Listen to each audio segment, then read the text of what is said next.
નમસ્કાર, આપ જોઈ રહ્યા છો મંતવ્ય ન્યૂઝ અને હું છું આપની સાથે લખમા. આપણે આપણા જીવનમાં ઇલેક્ટ્રિક વસ્તુઓનો ઉપયોગ કરીએ છીએ અને તે હવે જીવન જરૂરી પણ બની ચૂકી છે, જેમાં ઈ બાઇક, મોબાઈલ ફોન અને ઈ કાર સહિતની વસ્તુઓ આપણે વાપરતા હોઈએ છીએ. પણ એ વસ્તુઓ ક્યારેક જીવલેણ સાબિત થઈ શકે છે અને એવા દાખલા સતત આપણી નજર સમક્ષ આવી રહ્યા છે. આજે સુરતની અંદર ઈ બાઇક સળગી, તેથી ગેસનો સિલિન્ડર પણ ફાટ્યો અને આગ એવી વિકરાળ લાગી અને એને વિકરાળ સ્વરૂપ ધારણ પણ કર્યું, જેમાં એક પરિવાર ફસાયો અને 18 વર્ષીય દીકરી જીવતી ભૂંજાઈ ગઈ અને તેના માતા પિતા સાથે પરિવારને હોસ્પિટલાઇઝ કરવું પડ્યું છે.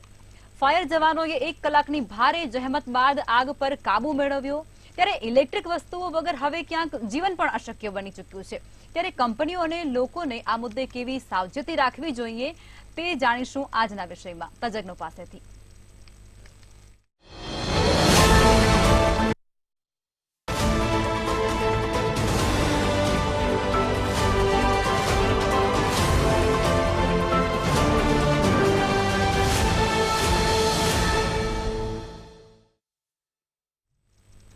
ચર્ચાની શરૂઆત કરશું. ચર્ચામાં પ્રફુલભાઈ ત્રિવેદી, મંતવ્ય ન્યૂઝના એસોસિએટ એડિટર આપણી સાથે જોડાઈ ચૂક્યા છે અને રાહુલભાઈ શાહ જોડાયા છે, જેઓ એક આર્કિટેક્ટ છે અને ફાયર નિષ્ણાંત પણ છે.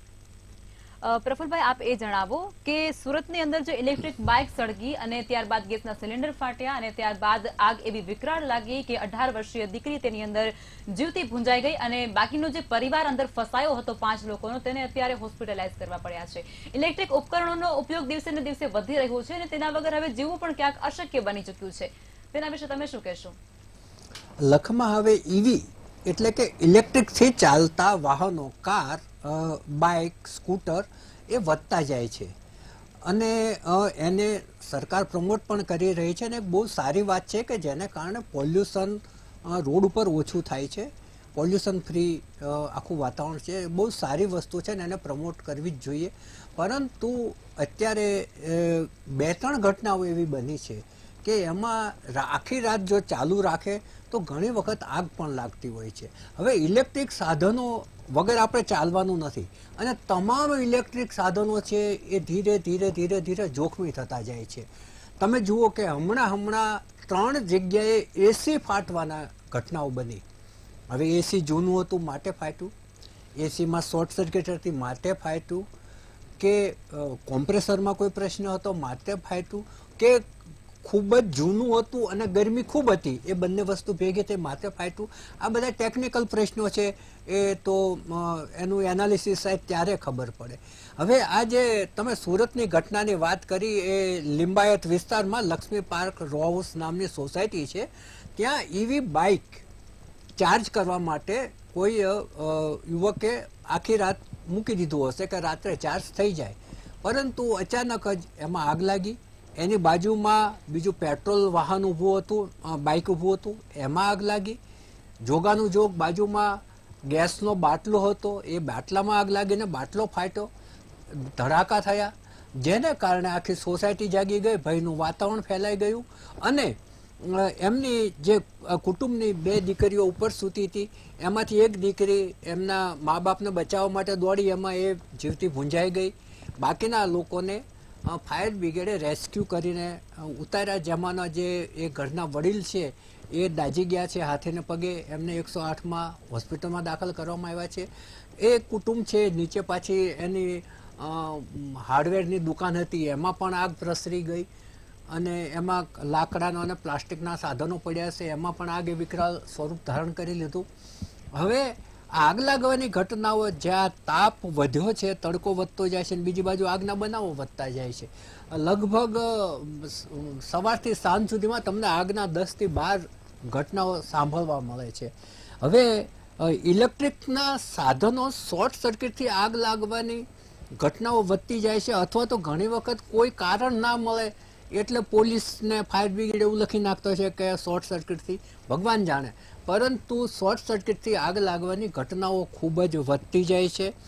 એમાં આપણી જે કુટેવો છે એની વાત કરીએ તો આખી રાત છે એ મોબાઈલ ચાર્જિંગમાં મૂકીને ઘણા બધા સૂઈ જાય છે.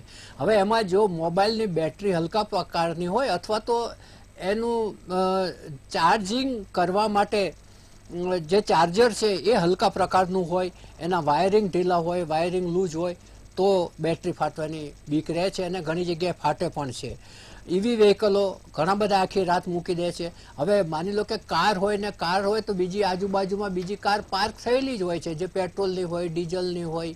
હમણાં જ મને રાહુલભાઈએ કહ્યું કે તમે પાર્કિંગમાં એક વાહન તો મૂકી નથી શકવાના, અને ત્યાં જ તમે જો શેડો રાખ્યો હોય લાઇટનો અને ત્યાં તમે ચાર્જમાં મૂકી દો તો શક્ય છે કે એમાં આગ લાગે તો આજુબાજુ આગ લાગવાની જ છે. હવે ચાલુ વાહનોમાં આગ લાગવાની ઘટનાઓ હમણાં વધી ગઈ છે. એમાં 3 જગ્યાએ હોય છે. એક એન્જિનમાં આગ લાગવાની ઘટના હોય છે કે શોર્ટ સર્કિટ હોય તો, ડેશબોર્ડ ઉપર હોય છે, ને ત્રીજું જ્યાં ફ્યુઅલની ટેન્ક હોય છે ત્યાં આગ લાગવાની ઘટના હોય છે. પછી એસી ફાટવાવાળું મેં આગળ કહ્યું કે ભાઈ એસી ફાટવાની ઘટનાઓ હમણાં સાંભળવા મળી છે. આ પહેલાં આવું સંભળાતું નહોતું. એટલે આખી જે વાત છે કે તમારે લાઇટના સાધનો તમે વાપરો એમાં કેટલા સાવચેતીથી તમારે વાપરવા પડે એ સૌથી મોટો સવાલ છે. ને સાવચેતી આમાં તમે બેદરકારી રાખી નથી કે દુર્ઘટનાનો ભોગ બન્યા નથી, એ ચોક્કસપણે છે. હમણાં તમે જુઓ કે અમદાવાદ મ્યુનિસિપલ કોર્પોરેશને અખબારોમાં મોટી જાહેર ખબર આપીને અમને કહેવું પડ્યું કે ચોમાસા દરમિયાન જે લાઇટના થાંભલાઓ છે એનાથી દૂર રહેજો, ક્યાંય ને ક્યાંય લીકેજ હોય તો ગાયો ચોંટી જવાના અનેક ઘટનાઓ બને છે, વ્યક્તિઓ ચોંટી જવાની અનેક ઘટનાઓ બને છે. એક વખત એવી ઘટના બની હતી કે એક મહિલા બસ સ્ટેન્ડ પાસે ઊભી હતી, ઉપરથી ઝાડની ડાળી તૂટીને પડી, એની સાથે ઇલેક્ટ્રિકનો વાયર કપાઈને પડ્યો, એ પેલા બેન ઉપર પડ્યો અને બેન ત્યાં એમનું ડેથ થઈ ગયું. ગાયો અથડાની. હમણાં એક શિવરંજની પાસેનો એક વાત કરું છું તમને કે 2 વર્ષ પહેલાં હું ત્યાંથી પસાર થયો, ચોમાસું હતું અને રોડ ઉપર પાણી ભરેલું હતું અને ત્યાં પેલા ઇલેક્ટ્રિકના હોર્ડિંગ્સ લગાવેલા હતા. હોર્ડિંગ્સ ઊંધું પડ્યું હતું અને પાણીની અંદર એની લાઇટ લબુક જબુક થતી હતી. હવે એમાં વાયર લીકેજ હોય એ તો પાણીમાં જેટલાના પગ પડે કે વાહનો પડે બધાને શોર્ટ સર્કિટ થવાની છે. એટલે તમે જો બેદરકારી રાખી એટલે દુર્ઘટનાનો ભોગ બન્યા એ જ સમજો. આપણી સાથે 2 નિષ્ણાતો જોડાઈ ગયા છે, રાહુલભાઈ અને બીજા જોડાવાના છે રાજેશભાઈ. આપણે એમની એ નિષ્ણાતો છે એ વધુ કહી શકશે આ અંગે. બિલકુલ, ચોક્કસથી પ્રફુલભાઈ. રાહુલભાઈ, આપ એ જણાવો કે આપ એક આર્કિટેક્ટ હોવા ઉપરાંત એક ફાયર નિષ્ણાંત પણ છો. આ ઘરની અંદર જે સાધનો અત્યારે ઇલેક્ટ્રિક વસ્તુઓના વાપરવામાં આવે છે એ કેટલા યોગ્ય છે અને એની વાપરતી વખતે કેવા પ્રકારની કાળજી અને સાવચેતી આપણે રાખવી જોઈએ? એટલે જે ઇલેક્ટ્રિકના સાધનો છે એની યોગ્યતા તો તમને આપણા ત્યાં જે સ્ટાન્ડર્ડ્સ છે એ તો અવેલેબલ જ છે કે સ્ટાન્ડર્ડ પ્રોડક્ટ વાપરવી અને મેઇનલી એનામાં કોઈ છેડછાડ ન કરવી એ અગત્યની વસ્તુ છે. બીજું, એ સાધનોમાં જે કંપનીના સોકેટ્સ આવે છે એ ખાસ કરીને કેવું થાય છે કે જે સોકેટ અને ઇલેક્ટ્રિકલનો પ્લગ પોઈન્ટ હોય એ બે કોઈ દિવસ એક્ઝેક્ટ એનું કોઈ સ્ટાન્ડર્ડ નથી. એટલે એ જગ્યાએ એ લૂઝ હોય છે. ઘણી વખત એ એટલા લૂઝ હોય છે કે એમાં તમે નાખો એ ભેગું જ તમને ખબર પડે કે આમાં તો સ્પાર્ક થાય છે. એટલે ધારો કે મોબાઈલનું ચાર્જર હોય તો એ ઢીલું પડતું હોય સોકેટમાં નાખવું, તો ટીવીનું વાયર હોય તો એ ટાઈટ પડતું હોય, બિકોઝ ધ પ્લગ જે છે એ પ્લગના બધાના ડાયમેન્શન્સ કોઈ સરખા નથી. એટલે એક તો આનું સ્ટાન્ડર્ડાઇઝેશન થવું જોઈએ, કેમ કે લૂઝ કનેક્શન કરતાં આ વસ્તુ જે સ્ટાન્ડર્ડમાં આપણે એને મીટ કરી શકીએ છીએ એ કરી જ લેવું જોઈએ. બીજું, ઇલેક્ટ્રિકલના સાધનો સારી ક્વોલિટીના અને બીજું સારી ક્વોલિટીના સાધનોની પણ એક એજ હોય છે, એક મર્યાદા હોય છે. એના ઉપર તમારે એનાથી વધારે એને ચેક કરીને જ વાપરવું જોઈએ, ને તો એને કન્ટિન્યુઅસ તમે વાપરશો તો એ ટીવીમાં એ ફાયર થઈ શકશે, એના સેટઅપ બોક્સમાં એ ફાયર થઈ શકશે, એસીમાં એ ફાયર થઈ શકશે અને ઇવન લેપટોપમાં એ ફાયર થઈ શકશે. અને બીજું, આગ લાગવાની માટે જે સ્ટાર્ટ પોઈન્ટ જોઈએ છે ને એ તો બધાના ત્યાં ઇનફ ક્વોન્ટિટીમાં છે. એટલે યુ હેવ ઓલ. અને બીજું, જે ફાયર સ્પ્રેડ થયું, જે અહીંયા સુરતમાં હોય કે રાજકોટ હોય કે શ્રેય હોસ્પિટલ હોય કે તક્ષશિલા હોય, બધી જગ્યાએ શું થાય છે, ફાયરને એક કનેક્શન મળે છે. હવે આપણા ત્યાં નાની જગ્યામાં વધુ સામાન ઠૂસીને ભરવામાં આવે છે. એમાં એ ઘણીવાર ઘણા લોકો સ્ક્રેપ ભરતા હોય છે, કાઢતા નથી, બધું ભેગું કરીને રાખ્યું હોય ને સસ્તો સામાન ખાસ કરીને પ્લાસ્ટિક વાળો હોય છે. સામાન્ય લોકોના ત્યાં એ વસ્તુ તમને વધારે જોવા મળશે કેમ કે એ કોસ્ટ ઇફેક્ટિવ હોય છે. આ બધી વસ્તુઓનો એક સંગ્રહ જેવો થઈ ગયો હોય છે કે તમને ફ્લોર ઉપર કદાચ ચાલવાની એ જગ્યા ના મળે એટલી બધી વસ્તુઓ તમને ફ્લોર ઉપર મળે છે, નાના ઘરોમાં ખાસ કરીને. મોટા ઘરોમાં એ પરિસ્થિતિ જુદી થઈ જાય છે કેમ કે ત્યાં ચાહીને એવું મટીરિયલ લોડ કરવામાં આવે છે. મોટા ઘરોમાં કાર્પેટ છે, ફોલ સીલિંગ છે, એમાં કરીને પણ ફ્યુલ લોડ એડ કરવામાં આવે છે. તો ફ્યુલ લોડ જે છે એ ઘટાડવાની જરૂર છે. એ આપણી લાઈફસ્ટાઈલમાં ગુજરાતીઓમાં તો હતું જ પહેલાં, કેમ કે આ ધરતીમાં જે બધા આપણા રિલિજિયન્સ છે એ બધા એ જ વસ્તુ શીખાડે છે કે તમે ઓછું બધું રાખો. એ તમે વધારે ભેગું કરો છો એના આવા મલ્ટિપલ પ્રોબ્લેમ્સ થાય છે જે આપણને નથી ખબર પડતા. નેક્સ્ટ જનરેશનને તો બિલકુલ આઈડિયા નથી આવતો. ફોર એક્ઝામ્પલ, જે આપણે મોટા થયા ત્યારે પંખો એ લક્ઝરી હતી, એના પછી એસી આવ્યું તો એ તો સુપર લક્ઝરી હતી. પણ હવે નાના છોકરાઓ જે છે જેના ઘરમાં પહેલેથી જ એસી હતું એને તો એ પણ નથી ખબર કે પંખો અને એસી શું, એ તો સ્વિચ પાડી દે છે એઝ ઇફ કે it is just a routine. હવે ગરમી વધતી જાય છે તો એ કોન્શિયસનેસ નથી થતું કે ભાઈ આ સાયન્ટિફિક વસ્તુ છે, આનામાં જો તમે ધ્યાન નહીં રાખો તો આ બધા જ પ્રોબ્લેમ્સ મલ્ટિપલ લેવલે ઊભા છે, તમારી સાથે રાહ જોઈ રહ્યા છે કે એક મિસ્ટેક થઈ નથી કે એ ત્યાંથી એ ઘટના ઘટી નથી. બરાબર છે, અને ઘટના ઘટવી જોઈએ. ધ ઇન્સિડન્સીસને ઓછા થવા જોઈએ, એના બદલે વસ્તુઓ વધારી રહ્યા છીએ. એટલે હજી પ્રોબ્લેમ આપણે ડે બાય ડે વધારીએ છીએ કેમ કે આપણી લાઈફસ્ટાઈલમાં આપણે ઓછું કરવાનું વિચારતા જ નથી, વધારે જ કરતા જઈએ છીએ અને એ જ આ મેજર પ્રોબ્લેમ છે. કોઈ પણ જગ્યાએ જોઈ લો. બિલકુલ રાહુલભાઈ. પ્રફુલભાઈ, આપ જણાવો કે બહુમાળી જે ફ્લેટો છે, ઇમારતો છે, શોપિંગ સેન્ટરો છે, એની અંદર આપણે જે આગ લાગી રહી છે તેને અટકાવવા માટે કેવા પ્રયાસો હાથ ધરવા જોઈએ અને કેવા પ્રકારની સાવચેતી રાખવી જોઈએ? લખમાં હમણાં રાહુલભાઈ સાથે વાત થતી ત્યારે એમણે એક નવી વાત પણ કરી કે સોલાર પેનલમાં પણ આગ લાગી શકે છે. જે દેશોની અંદર ખૂબ જ ગરમી પડે છે ત્યાં સોલાર પેનલમાં આગ લાગી છે ને આપણે ત્યાં પણ જ્યાં વધારે ગરમી પડે છે ત્યાં આ પ્રકારના બનાવો બન્યા છે. હવે તમે બહુમાળીની વાત કરી તો બહુમાળીમાં અત્યારે 35-40 માળ સુધીની પરવાનગીઓ આપવાનું ચાલુ થયું છે. એસજી હાઈવે ઉપર 35 માળની મંજૂરી મળી છે. શહેરની અંદર ટાઉન હોલ પાછળ 22 માળનું મકાનો બન્યા છે. એસવીપી હોસ્પિટલ 20 માળની બનેલી છે. હવે સવાલ એ થાય છે કે માની લો કે આગ લાગે તો એટલે ઊંચેથી માણસને ઉતારવા માટેના સાધનો ફાયર બ્રિગેડ પાસે છે ખરા? આ સૌથી મોટો પ્રશ્ન છે. બીજો પ્રશ્ન એ છે કે તમે ફાયર સેફટી લગાવો છો ને ફાયરની એનઓસી પણ આપી દો છો, પરંતુ ફાયરના સાધનો વાપરતા આખા ફ્લેટના સંકુલમાં કોઈને આવડે છે ખરું? ખરેખર દરેક ફ્લોરની અંદર 2 વ્યક્તિઓને આવડતું હોવું જોઈએ કે ભાઈ એના એક્સિલેટર કઈ રીતે ઉપયોગ કરાય. અને એ જો ના આવડતું હોય તો આગ લાગે ત્યારે શોભાના ગાંઠિયાની જેમ લટકતા રહે છે. એની ભોંય તળીએ છે, 10,000 લીટરની પાણીની ટાંકી હોય છે, તેમાં પાણી હોય છે ખરું? એ કોઈ ચેક કરે છે? એ પાણી અઠવાડિયે બદલવું પડે, એ કોઈ બદલે છે? આ બધા જ છે ને, આ બધી જ બાબતો ધ્યાનમાં રાખવા જેવી છે. અને સૌથી મોટી વાત એ છે કે રોડની જ્યારે ડિઝાઇન થાય છે ત્યારે ધ્યાનમાં રાખવામાં નથી આવતું કે પાછળની બાજુ આગ લાગશે તો ફાયર બ્રિગેડના ટેન્કરો જશે કઈ તરફથી? તમે જુઓ કે આજે આપણો એસજી રોડ છે નવરંગપુરામાં, હવે એ રોડ ઉપર આગળ પાર્કિંગ કરી નાખ્યું છે. હવે પાછળની બાજુ જો તમારે આગ લાગે તો રોડ સાંકડા છે અને આગળ પાર્કિંગ છે એટલે પાછળ ટેન્કર જઈ જ ના શકે. આવો જ પ્રયોગ આ લોકોએ પ્રહલાદનગર રોડ ઉપર કર્યો કે પહેલા સાયકલ ટ્રેક કર્યો, પછી ગ્રીનરી માટેનો ટ્રેક કર્યો, પછી પાર્કિંગ માટેનો ટ્રેક કર્યો, 100 ફૂટનો રોડ સાંકડો ગલી જેવો કરી નાખ્યો. અને હવે જો પાછળના બિલ્ડિંગમાં આગ લાગે તો એ તમે પાર્કિંગ ને ગ્રીન પેચ ને ફૂટપાથ ને સાયકલ ટ્રેક એ કુદાવીને જવાના હતા ટેન્કરો? કઈ રીતે જવાના હતા? આ જે સાયન્ટિફિક આયોજન રોડની ડિઝાઇનને થવું જોઈએ એ પણ નથી થતું કે જ્યારે તમે બહુમાળીને પરમિશન આપો છો ત્યારે ફાયરનું શું એ મહત્વનો મુદ્દો પણ ધ્યાને નથી લેવાતો, જેને કારણે આગ લાગે ત્યારે નિર્દોષ માણસોને એનો ભોગ બનવું પડે છે. બિલકુલ ચોક્કસથી પ્રફુલભાઈ.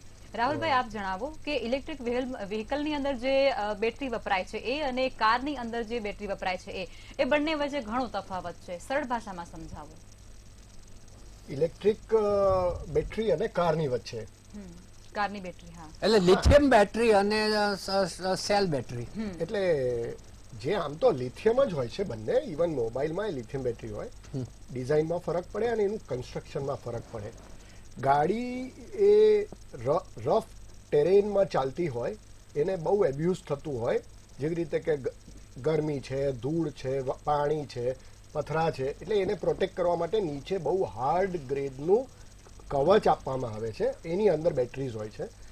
અમુક વાર 1600 જેટલી સેલ્સ હોય છે, જે આપણે અત્યારે આપણા અમુક ટોયઝમાં જોઈએ છે કે ઇવન બેટરી બેકઅપ હોય છે એમાં જોઈએ છે. એવી 1600 થી 1800 બેટરીઝ હોય, ડિપેન્ડિંગ ઓન વ્હીકલનું સાઇઝ. રાહુલભાઈ, વચ્ચે બોલું છું, તમે ટોયઝ યાદ કર્યું એટલે મને બહુ જ એક નવો મુદ્દો મળી ગયો આમાંથી કે ચાઇનીઝ બનાવટના ટોયઝ હોય છે, ટોયઝ ફાટે છે અને બાળકો ઈજાગ્રસ્ત થાય છે અથવા તો મૃત્યુ પણ પામે છે. આવી ઘટનાઓ પણ બને છે. એટલે આ જે ચાઇનીઝ બનાવટમાં એ જે બેટરી આવે છે એ પણ જોખમી કેટલી હોય છે એ પણ આપ મુદ્દામાં વણી લેજો. હા, એટલે આમાં ચાઇનીઝ કે ઇન્ડિયન કે અમેરિકન કે એની વાત નથી. જે બેટરી સાયન્સ છે એમાં જો એક કે બેટરીનું કન્સ્ટ્રક્શન જ પરફેક્ટ ના હોય, પણ એ ચાન્સીસ બહુ ઓછા છે, 1 in a lakh એવું થાય. પણ બેટરી હાથમાંથી પડી ગઈ તો પછી એ એકવાર એનું સ્ટ્રક્ચરલ એમાં ઇમ્પેક્ટ આવ્યો, પછી એ પ્રેડિક્ટેબલ નથી હોતું. જેવી રીતે કે મારા મોબાઈલ છે ઉપરથી નીચે પડી જાય છે, તો આઈ બિલીવ કે આ મોબાઈલ મારો સરખો છે, ખિસ્સામાં મૂકી દઉં, સૂઈએ જઉં રાતના. એ બેટરીની અંદર જો ડેમેજ થયું હોય તો એ there is no system in the mobile કે એવું એલાર્મ રેસ કરે કે તમારા પાસે આ બેટરીની અંદર ડેમેજ થયો છે, અને એ બેટરી બ્લાસ્ટે થઈ શકે અને ઇન્જરી પણ થઈ શકે. એટલે બેટરીઝમાં એક જ વસ્તુ છે, એના અંદર હોય છે પાવર, અને પાવરનું જો એ રનવે થઈ ગયો, શોર્ટ સર્કિટ થઈ ગયું, તો એ બ્લાસ્ટમાં કન્વર્ટ થાય છે. અને એક સેલ હોય આમાં, એમાં માત્ર 16 સેકન્ડની અંદર જ આખું બ્લાસ્ટ થઈ જાય, 16 થી 18 સેકન્ડ. એટલે એટલી બધી high energy in such a less time. એટલે મારે તમને એક વસ્તુની ખાસ ધ્યાન દેવી છે કે ફાયરમાં ઓલ ઓવર ધ વર્લ્ડ મુદ્દો સમયનો છે. બિલકુલ. સમય ઓછો રહેશે ને તો તમારે પ્રોબ્લેમ થશે. અને આજકાલની ફાયર્સ છે એમાં સમય ઓછો જ મળે છે. પહેલાના જમાના જેમ લાકડામાં જે ફાયર ધીમે ધીમે ચાલતી હતી અને તમને ઇનફ ટાઈમ મળતો હતો, 30 મિનિટ મળતા હોય, એની જગ્યાએ આજે 3 મિનિટ મળે છે. એટલે એ જગ્યાએ ચેલેન્જ આપણી અહીંયા આવીને ઊભી રહે છે. વેધર એ બાજુમાં ગેસનો બાટલો પડ્યો હતો કે વેધર એ બાજુમાં પેટ્રોલ વ્હીકલ પડ્યું હતું, આગનો સ્ટાર્ટિંગ એક જગ્યાએ થયું, પણ એ જે ફાયર સ્પ્રેડ થાય છે ને એ હવે બહુ લેસ ટાઈમમાં મોર ફાયર થઈ જાય છે. કારણ કે ટાયર હોય છે, પેટ્રોલ હોય છે. એટલે આ મુદ્દો જી, આપણી સાથે ચર્ચામાં આપણી સાથે રાજેશભાઈ ભટ્ટ પણ જોડાઈ ચૂક્યા છે, જેઓ એક્સ ચીફ ફાયર ઓફિસર છે. રાજેશભાઈ, આપનું સ્વાગત છે મંતવ્ય ન્યૂઝમાં. રાજેશભાઈ, આજે જે સુરતની અંદર ઘટના બની છે, 18 વર્ષીય એક દીકરી છે તે આમાં જીવતી ભૂંજાઈ ગઈ છે અને પરિવાર અત્યારે હોસ્પિટલાઇઝ છે. ઇલેક્ટ્રિક વસ્તુઓનો ઉપકરણનો જે આપણે વપરાશ વધારી રહ્યા છીએ એ કેટલું યોગ્ય છે અને તેનામાં સાવચેતી કેવી રાખવી જોઈએ, અને આ ઘટનાને તમે કઈ રીતે જુઓ છો? કોઈ પણ જે તો ગઈકાલે જે સુરતની ઘટના બની એ ખૂબ જ દુઃખદ છે. સમજણનો અભાવ, વપરાશની પૂરી માહિતી નહીં હોવાને કારણે, અને આપણે જે રીતે હેબિચ્યુએટેડ છીએ કે ઓવરનાઇટ આપણે આપણા મોબાઈલ કે આપણા જેટલા બી ગેઝેટ્સ હોય એને ઓવરનાઇટ ચાર્જિંગની જે આપણને આદત પડેલી છે એ બહુ ઘાતક નીવડે છે. એમાં પણ જે આ ઈવી વેહિકલ્સ જે છે, આપણે 2 વ્હીલર હોય કે 4 વ્હીલર હોય, એ ઓવરનાઇટ ચાર્જ કરવા મૂકી દે કે સવારે ઉઠીશું તારે બધા આપણે ફૂલ્લી ચાર્જ હશે. ના, એ ખોટી વાત છે. અંડર ઓબ્ઝર્વેશન ચાર્જિંગ હોવું જોઈએ, અને એની જે મેક્સિમમ લિમિટ હોય એ મેક્સિમમ લિમિટ નું ચાર્જિંગ કમ્પ્લીટ થાય એટલે એને ડિસ્કનેક્ટ કરી જ દેવું જોઈએ, નહીં કે એને કોન્સ્ટન્ટ રાખવું જોઈએ. ફૂલ્લી ચાર્જની ઇન્સ્ટ્રક્શન્સ આવી જાય પછી તરત જ એના પ્લગઇન માંથી એને ડિસ્પ્લગ કરી અને આપણે વેહિકલ ઇક્વિપમેન્ટ કે જે કોઈ બી એસેસરીઝ હોય એને સેફ બનાવવી જોઈએ. એ કદાચ અહીંયા આગળ સુરતની ઘટનામાં સમજણનો અભાવ હતો, એ વસ્તુ નહીં થઈ. ઓવરનાઇટ કદાચ ચાર્જ કર્યું હશે અને એના કારણે આજુબાજુનું જે વાતાવરણ હતું એ આ એકદમ એક્સપ્લોઇટ થાય છે. જે આ લિથિયમ બેટરી હોય છે એ એકદમ એક્સપ્લોઇટ થાય છે. ઓછા સમયમાં આની ફાયર જલ્દી સ્પ્રેડ અપ થાય છે. એટલે ઇમિડિયેટ ફાયર ફાઇટિંગ રિસ્પોન્સ જો ના થાય તો આ ફાયર સ્પ્રેડ અપ થઈ જાય છે અને મોટું નુકસાન નોતરે છે, જાનહાની નોતરે છે. એટલે સેમ વસ્તુ ગઈકાલે આ જે ઘટના બની એમાં બની કે આજુબાજુ જે બી ગાડીમાં પ્લગ ઇન કર્યું હશે એ પોતે એનું પ્લાસ્ટિક ફાઈબર મટીરિયલ, એનું ટાયરો અને આજુબાજુમાં જે વસ્તુ પડી હશે ને બીજા બધા વેહિકલો હશે એ બધામાં ફાયર સ્પ્રેડ અપ થઈ અને અલ્ટિમેટલી બહુ મોટું નુકસાન કરી ગઈ અને એક દીકરીનો જીવ ગુમાવવો પડ્યો. બિલકુલ. રાજેશભાઈ, રસ્તા ઉપર ચાલતી જે બાઇક હોય છે, ઇલેક્ટ્રિક બાઇક, તે ભડભડ સળગી ઉઠે છે. આપણા રૂમની અંદર લગાવેલું એસી હોય છે તેની અંદર પણ બ્લાસ્ટ થતું હોય છે, ઇલેક્ટ્રિક ઉપકરણોની અંદર બ્લાસ્ટ થતું હોય છે. એના પાછળના જવાબદાર કારણો તમારા મત મુજબ કયા છે? એટલે ક્વોલિટી આમાં બહુ અગત્યનો ભાગ ભજવે છે કે હવે જયારે ઈવી નો આટલો બધો વપરાશ આપણે થવા માંડ્યો છે, સરકારશ્રી પણ એને મોટિવેટ કરે છે, તો એના વપરાશની સામે તો કોઈ મતલબમાં ઓબ્જેક્શન ના હોઈ શકે, પણ એને સેફ કરવી જોઈએ, ક્વોલિટેટિવ કરવી જોઈએ. એમાં કોઈ પણ જાતની ક્વોલિટી કોમ્પ્રોમાઇઝ કર્યા વગર સારામાં સારી બેસ્ટ સેફેસ્ટ ફ્યુચર સાથે કરવામાં આવે અને એનો વપરાશકારોને સમજ પાડવામાં આવે કે જ્યારે તમે વેહિકલ લો છો તો એ લોકોએ આમાં શું ધ્યાન રાખવાનું છે, એનું પૂરતી માહિતી આપવામાં આવે, એનું ડેમોન્સ્ટ્રેશન કરી આપવામાં આવે અને ફ્રીક્વન્ટલી એની જોડે એક કોમ્યુનિકેશન સેટઅપ કરી અને પૂરેપૂરા ફેમિલિયર ના થાય ત્યાં સુધી એક કોન્સ્ટન્ટ એની જોડેનું કોમ્યુનિકેશન હોવું જોઈએ. બીજી મહત્વની વસ્તુ મને અત્યારે કહેવાની ઈચ્છા થાય છે કે જ્યારે વેહિકલ હોય છે તો વેહિકલમાં ચાહે એન્જિન વેહિકલ હોય, એટલે ફ્યુલ ઓપરેટેડ ડીઝલ, પેટ્રોલ કે કોઈ સીએનજી પીએનજી ગેસ હોય અથવા તો ઈવી વેહિકલ હોય, તો એમાં આગ લાગવાની શક્યતા મહદઅંશે 3 જગ્યા છે: એન્જિન, ડેશબોર્ડ અને ફ્યુલ ટેન્ક. આ 3 લોકેશન ઉપર ગાડી કે વેહિકલ જે કંઈ પણ ડિઝાઇન થયું હોય, 2 વ્હીલર હોય કે 4 વ્હીલર, તો અંદર company through self activated auto modular extinguishers જે સારામાં સારી ક્વોલિટીના હોવા જોઈએ એ અંદર જ ફેબ્રિકેટ કરીને આપવામાં આવે. જેમ આપણે વેહિકલોની અંદર સીટ બેલ્ટ છે કે એરબેગ છે કે ગ્લાસ બ્રેકર છે અંદર ઇન્સ્ટોલ કરીને આપીએ છીએ અને બીજી બધી એસેસરીઝ આપીએ છીએ, તો આ વસ્તુનું આયોજન કરવાનો હવે સમય થઈ ગયો છે. સરકારે આ બાબતમાં કંઈક ચોક્કસ પગલું વિચારવું પડશે અને સાથે સાથે જેટલા બી આના ઉત્પાદકો છે એ આનો R&D કરી અને અંદર સેલ્ફ એક્ટિવેટેડ એક્સટિંગ્વિશર્સ અત્યારે માર્કેટમાં ઘણા અવેલેબલ છે અને ઘણું સારું ડિઝાઇન કે એનો ફાસ્ટ રેપિડ ગ્રોથ સાથે કે જ્યારે લિથિયમ બેટરી ફાટે છે તો એ સ્પ્રેડ થાય છે એ પહેલા એનું એક્ટિવેશન થાય અને એક્સટિંગ્વિશરની એપ્લિકેબલ થાય એ રીતનું આયોજન કરીએ તો આ ટાઈપના અકસ્માતને ટાળી શકીએ. બિલકુલ, ચોક્કસથી. રાહુલભાઈ, તમે શું કહેવા માંગશો લોકોને? કેવા પ્રકારનો સંદેશો આપવા માંગશો? હું એવું કહેવા માંગુ છું કે જે ફાયર લોડ છે એ આપણે કોમન સિટીઝન એમના ત્યાં ઓક્યુપન્સીમાં મૂકે છે. બિલ્ડર પણ નથી મૂકતો કે ગવર્મેન્ટ પણ નથી મૂકતી કે ફાયર ડિપાર્ટમેન્ટ પણ નથી મૂકતી.